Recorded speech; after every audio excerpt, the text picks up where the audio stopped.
It's a scary thought, but many of us may be living in homes that are making us sick. If you saw the documentary Moldy with Dave Asprey, you know that it's estimated that more than half the houses in the US have mold problems, and 28% of the population have genes that make them highly susceptible to mold. Well, we're going to be speaking about this important subject with a medical professional that hasn't just treated mold toxicity, but experienced it firsthand. Heather Claybrook is a highly specialized and skilled integrative physician assistant, and someone I've personally known as an amazing resource and source of inspiration, overcoming her own problems with chronic Lyme disease and mold toxicity before working at her clinic and helping others reclaim their health. She's now back in Texas, a true Texan at heart, and is the clinical director of Simply Midlands, an integrative wellness center. Heather, great to have you back on the show. Thanks for having me. Excited to be here.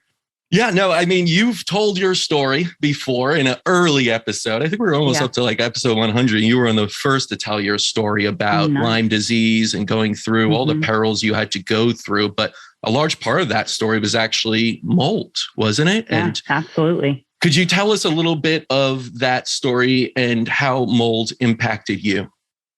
Sure. So I graduated from PA school in 2014. And took my first job out of PA school at an integrative medicine clinic in Lubbock, Texas. I knew nothing about mold. I knew nothing about Lyme disease. I just thought, man, this kind of medicine sounds cool. I'm interested. Let's do it. So I moved to Lubbock, and I moved into kind of an old, we'll use the word ghetto, townhouse. And when I moved in, I was cleaning and kind of prepping the kitchen to put all my, plates and whatnot in. And I noticed there was a whole bunch of mold on the inside of one of the kitchen cabinets. Well, being very naive with that kind of thing, I thought, oh, well, no big deal. We're going to throw some bleach on it, patch that up, and then bada bing, bada boom, move right in. No problem. So I really didn't think anything of it. Well, I start my job. And I mean, within a couple of days, I don't even remember. It was very quickly, I started to have kind of a whole array of symptoms. It started out as just chronic fatigue. I mean, I can barely get out of bed in the morning. Why am I so exhausted? And then it turned into a lot of nosebleeds, which I thought was weird because I've never had nosebleeds be an issue in my life.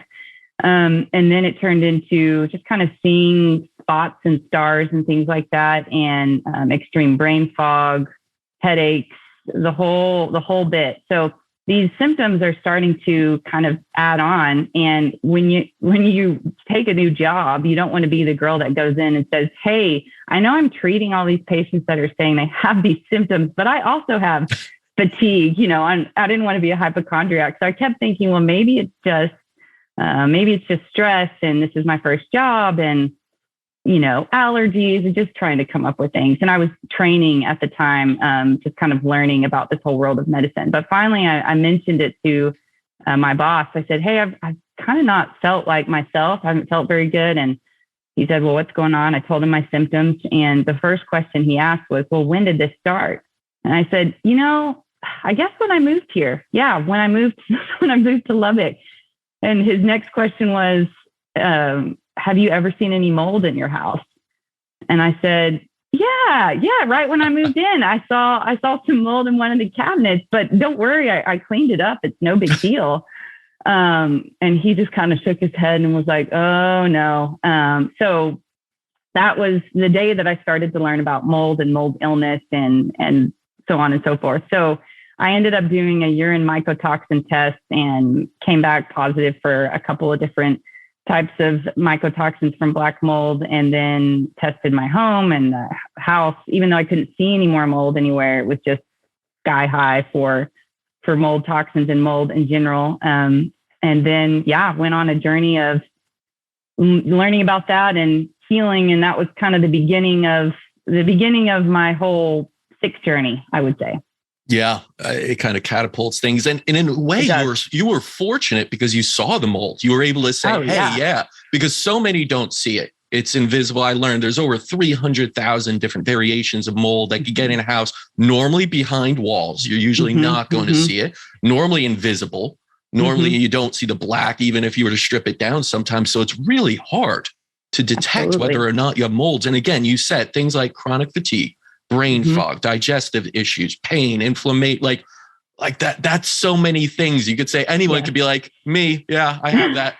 And then you could say, oh man, I 50% of houses may have mold. Wow. Like, I have mold toxicity now.